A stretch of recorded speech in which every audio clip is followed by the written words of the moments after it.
Hello everyone, Zellerant here, and for today's video on Umamusume, as the Leo Cup is now behind us, I thought it'd be a great time to talk about the Virgo Cup again, especially since my last video on it was prior to us knowing about all the buffs we'll be getting, since a lot of things are going to be changing, and what you might want to use as your ace is going to be completely different than what you might have had in the past. But before we get into that, I actually just received my packages for the sponsor of this video, which is Tokyo Treat and Sakuraco, so I thought we'd go ahead and take a look at those, and then we'll get right back into the video. Alright, so the first box we'll be taking a look at is from Tokyo Treat, which is the fun and exclusive monthly snack box that is packed with some of Japan's craziest and coolest treats. So right at the top, you'll see the booklet that kind of breaks down everything in it. So the theme for this month is going to be Fuji Fall Snackscape. So that's kind of what everything in here is going to kind of fall under. And a lot of pretty good candies here. I'll be trying a couple of them here. This crunchy strawberry white chocolate is looking really good. Probably be one of my favorites here. I love me some strawberry white chocolate. Got some salt and butter sweet potato chips, which we'll see when we take a look through the box. Some more cookies and donuts, as well as many other things. And then we have a postcard here from one of the executives. They have the crunchy chocolate. And then there was also a bunch of other little candies in here, as I kind of showed in that booklet here. They give quite a few, so I don't need to go through all of them, kind of showing a couple here. But let's just go ahead and try out some of these. We'll be trying out the crunchy and the high chews here. Alright, so we're going to go ahead and try some. So the first one that I was looking at doing is going to be this one right here. This crunchy strawberry white chocolate looks really good. Now, I've already opened it out of the package just so you don't see me fumbling around with it. But overall, it comes in, it kind of reminds me of like an old school Crunch Bar wrapper when you pull it out. So we got that, and I just broke off a little piece. We're going to go ahead and take a little taste of it. Oh no, yeah, that is pretty good. Now, I'm a sucker for sweets, so, I mean, if you give me a ton of this stuff, I'll be eating at it all day. So, that is really, really good. I mean, yeah, it kind of reminds me of like the kind of Crunch Bar and the texture side of things. But yeah, they've got that strawberry white chocolate flavor down. Really, really good there. Now, the other one I wanted to try that looked really good, that I actually could read the word on there, but it's a high chew here premium. So I think that's a cantaloupe on there, I believe. We're going to go ahead and see, and we'll go ahead and try it here. I have one of the candies in here, quite a few of them in the little bag there. We'll go ahead and see what that one tastes like. Oh, yeah, this one's kind of chewy. It's more like a it's almost like gum here, but it's not gum itself. But yeah, really, really good, actually. Quite sweet. And yeah, it is definitely tastes like cantaloupe. And I love me some cantaloupe. I've actually tried growing some myself. But yeah, pretty good. And so we'll go ahead now and take a look at the other box. Alright, so we have the Sakuraco box here. So that's Japanese for cherry blossom. So this is going to be the box that's more of a cultural items based on their theme. And so this one is the Wonders of Nagano for this month. And so we have a little booklet that it comes with that kind of breaks down everything in it. We can kind of take a look at a couple things in here, which shows a lot of the little treats and stuff in here, like the apple pie Danish they have in there. Some mochi, and then the one like gift item they have in here is this Sakuraco plate here, and I'll show that here on stream here in a second.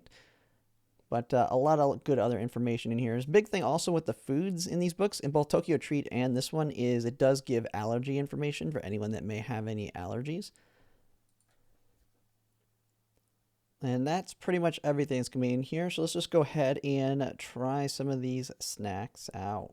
Alright, so I have some tea brewed as well as a snack to go ahead and try. So we're going to try the tea first.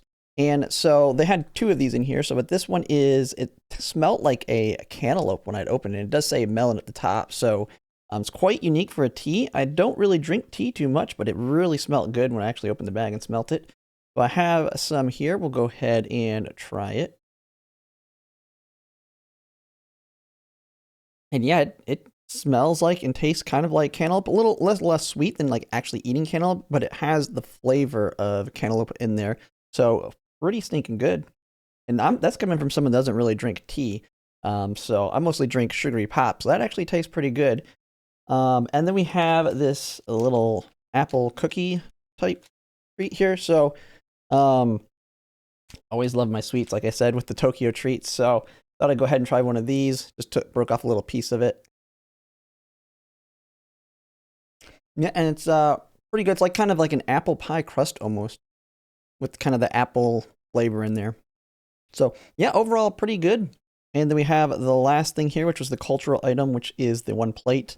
So kind of show it here. It actually looks pretty cool. And so overall, that'll go right into one of my cabinets. I don't know if I really want to eat off of it. I like to keep my nicer plates in good condition, more of a decorative item. But overall, pretty nice. And that pretty much covers it. If you want to order yourself a box today, you can use the link in the description and use the code Zelleranth to order yourself a box today. And I'd like to thank Tokyo Treat and Sakuraco for the sponsorship. But let's go ahead and get back to the video. All right, when we get into the Virgo Cup, one thing I had mentioned in my prior video is that it's very similar to the Cancer Cup. But with all the changes now that we know are coming tomorrow, it is quite different. Now, the racetrack is similar, with the biggest differences being that it's right-handed instead of left-handed, autumn instead of summer, and on the Hanshin racetrack, which on Hanshin, it's going to have the straightaway a little bit later in the late race, so like encroaching shadow and straightaway spurt are going to be a little bit weaker. That's the main differences on the track itself, but with these changes in skills, it's going to be quite different on what's going to work and not. And when it comes to that, everything can work now, including pace chasers, which were really weak on Cancer. And one of the strongest Umas is actually going to be a pace chaser, which is Taiki Shuttle. And one of the things that we can look at, what has kind of made everything have some strength, is going to be the improvement to the skill No Stopping Me, which we also get for, well, we won't get it for free, but we will get the ability to get it as long as you win the Unity Cup. And so this is going to be very, very strong and very, very accessible. You're not having to chase it on a hint or an event chain on a card using a specific card. No, the Unity Cup just outright gives it to you at the end. I mean, you have to use your skill points to take it, which you will definitely want to on your pace chasers, late surgers, and end closers. But it is very, very strong, and this is what we're going to see on a lot of people. This is what one of the big things in the Virgo Cup is actually going to be probably very competitive, even against casuals, because it's just that accessible. And what the change basically did is originally the skill required you to be blocked, which made it really all not that good. It was a very, very, very high gamble, not very reliable skill at all. Now it just requires them to be in front near, which doesn't mean blocked. They just are in front of them within that distance here. And it activates in the last spurt. And so you can excel basically right when you need to excel with the skill as long as someone is in position in front of you, which if you've watched enough of these races in the champions meetings, that happens quite often. And so it's a 0.4 excel. If you know, angling and scheming is a 0.2 on inherit, while Seiyun Sky with her alt, it's a 0.4. And so you're now getting that equivalent of a acceleration, which is massive. And then you have the lane movement speed to help them when it comes to getting into position. We now have the buff where you're going to be less likely to block, where they're going to be smart enough to spread out as they're getting to that late race last spurt. They're going to spread out and they're all going to push, and then it's just going to be whoever's got the higher acceleration and speed should win. And so a very strong skill. This is what I think is fundamentally making it where everything is very useful. Now, you also have a significant amount of changes across the board on Umas. We're not going to go over all of them, but a large majority of Umas are very, very competitive now, as well as also having a decent inherits. Just to kind of think of a couple of them off the top of my head, I know like Daiwa Scarlet as a front runner now. She can activate her ult from second place. You have Agnes Tachyon, who, while you don't really need her recovery from her ult, it has now got speed built into it as well, which is going to make her quite strong as well. And having a recovery built into her ult with a speed, you could slack on your stamina here. So she might be a good one to use, especially if you don't have a strong Rico card, because she can already cover it by having a built-in heal and a speed boost with it.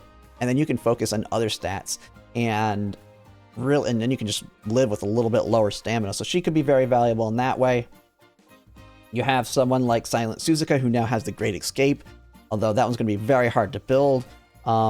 she is got that, and she can just work as a normal front runner. She has her ult has been adjusted to now work in the mid game, which means similar to like Summer Muruzensky, she can have a speed boost to help push her into the lead.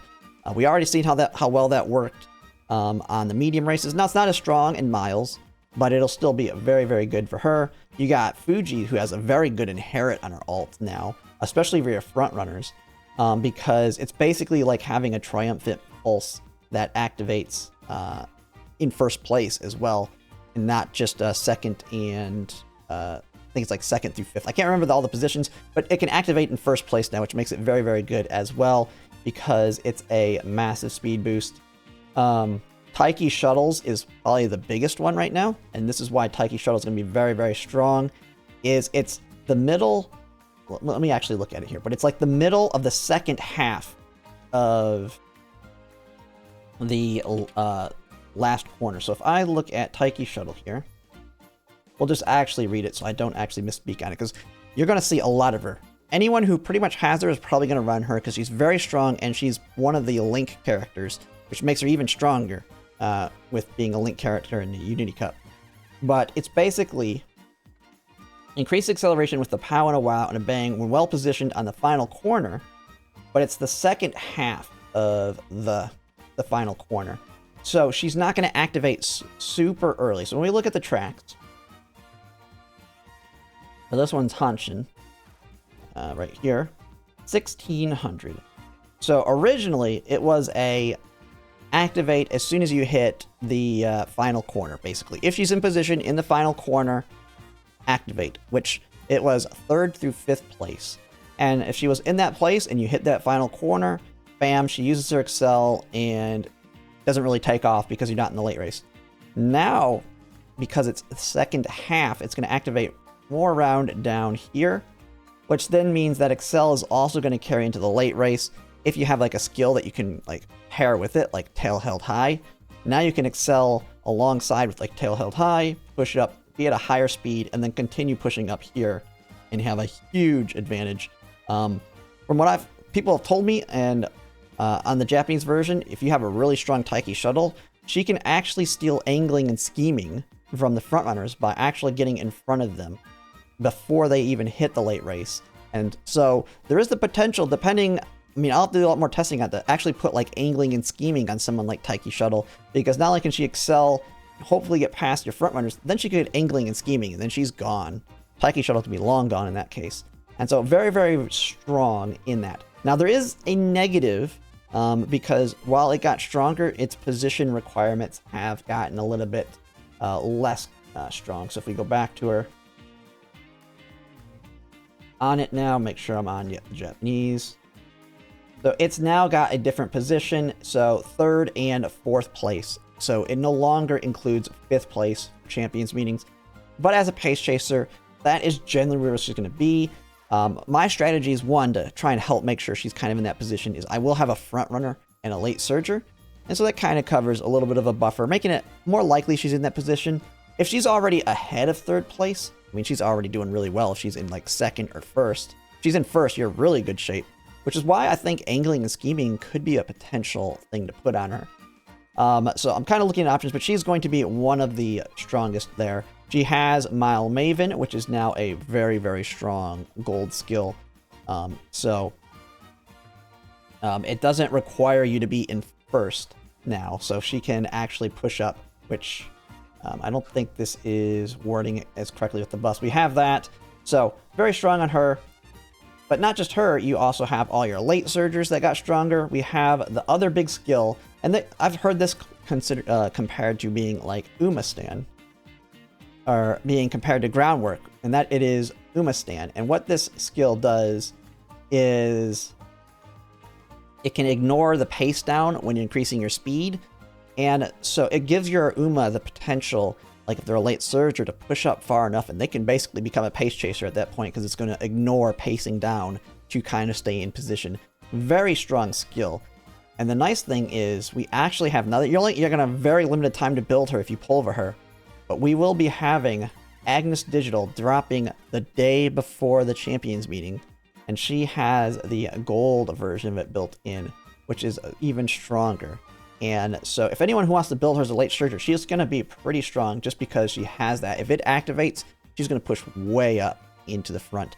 I mean, we've already seen, if you've done enough races, you've seen, like, if you had, like, especially with end closers, like a Narita Taishin pushing way up, and where she's already basically acting like a pace chaser towards that end, she's just gone and she's going to win it. You can kind of see the same thing with this, and like you could build her as an end closer, build in straightaway spurt, have Umamania help push her way up into the front, and even though straightaway spurt's going to activate a little bit later, as you can kind of see on the racetrack, it's going to activate right here. If you're an end closer or a late surger and you're already like really far up in the group and you're basically in the pace chasing position, it's not going to matter that your Excel activates a little bit later. You're going to be really good position, and then as soon as you hit this, you're just going to take off and possibly win. So that's kind of the big things. Those are kind of the big skills.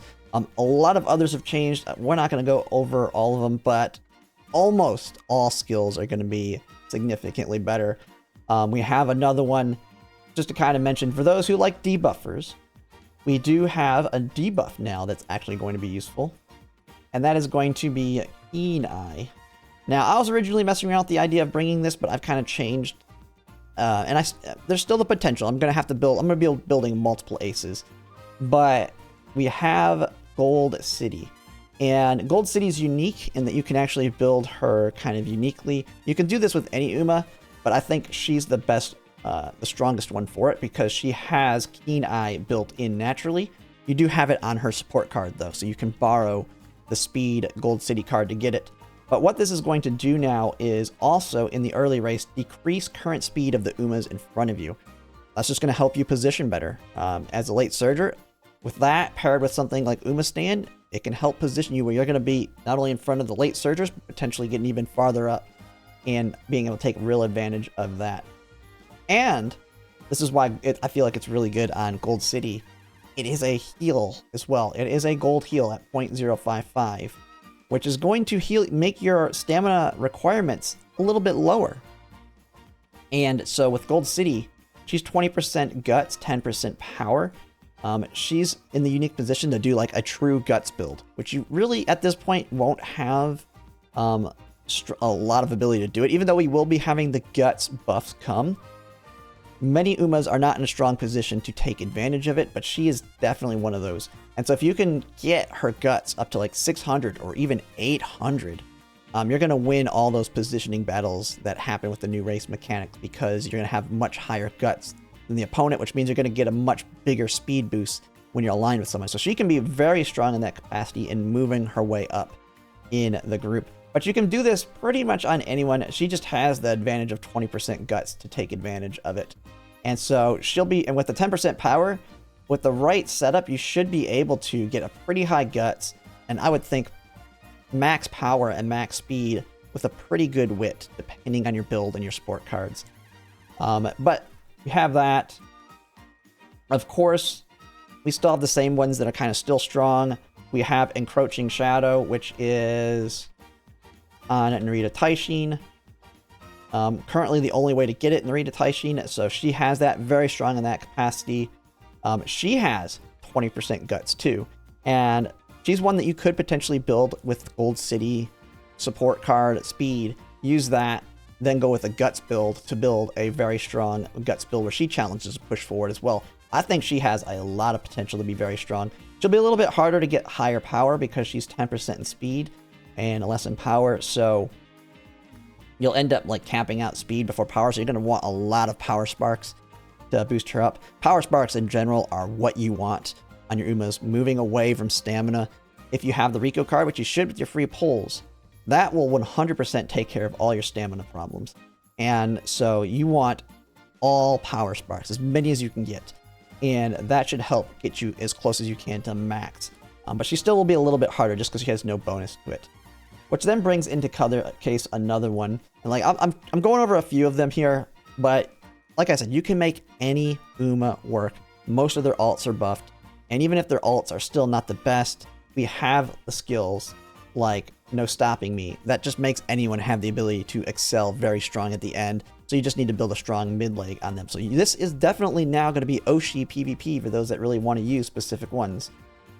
The other one that's always been strong, and to me, I most likely am building her, Mejiro Ryan, because you don't have to worry about inheriting Let's Pump Some Iron. She just has it right here. So you have that built in. Super strong Excel at 0.4. Happens right at the late race. You pair that with No Stopping Me, and she can have a 0.8 Excel if everything aligns correctly, and then she's just going to take off. Really like that she has 20% power, 10% wit. This is perfect in the Unity Cup. Very high chance to get, to me, what I'm going to be trying to shoot for on her is max speed, max power, and 1,000-ish wit. But it's like the perfect setup of stats there to do that.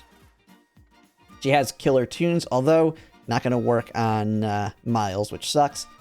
But it'll be very, very good for potentially in the medium races.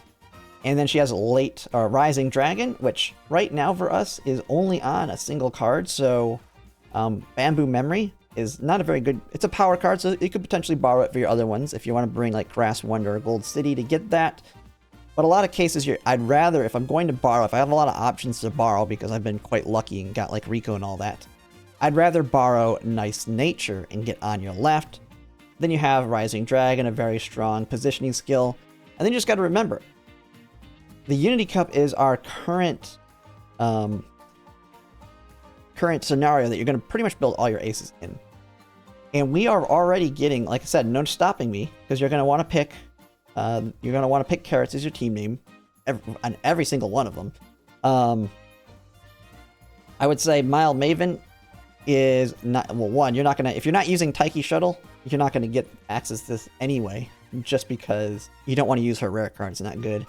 But cooldown will only be useful on the long races, but even then, No Stopping Me 100% is what you're going to want in those positions anyway.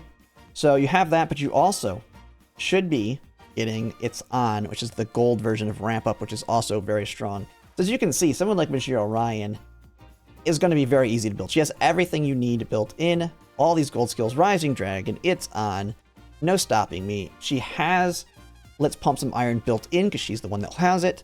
And so then you just grab some other mid-leg skills that can help her out, like mile corners, mile straightaways, whatever else you need to help position her. And that's it. She is very, very good. To me, going to be very easy to build. She has the right stat bonuses. Really nice. So that's kind of just some options. I kind of talked about all of them a little bit. The hardest one, but has a lot of potential. Going to need to see a lot of testing on her. I do have people in my Discord that will be building her. I'll probably make videos. I might try and build a Great Escape Silent Suzuka. We'll just kind of see. But I think I'm going to just go with a normal frontrunner. Just because I feel like the potential within the pass is a lot stronger. Great Escape is basically going to guarantee that you're going to be in front of all the frontrunners right off the bat, regardless of the groundwork, early lead, and all that. And so... And she pretty much has everything built into her kit to activate groundwork once you get it built into her, because you're going to want to go with very high wit. Unity Cup's a lot easier to get a lot of wit, so you should put concentration. There's one. You have early lead, which is a second one, and then Great Escape, which is another green. 3 greens, activates groundwork, and these aren't greens, but they activate immediately, so all 3 of those will activate groundwork, and you're going to take off and get really far into lead, which is very important.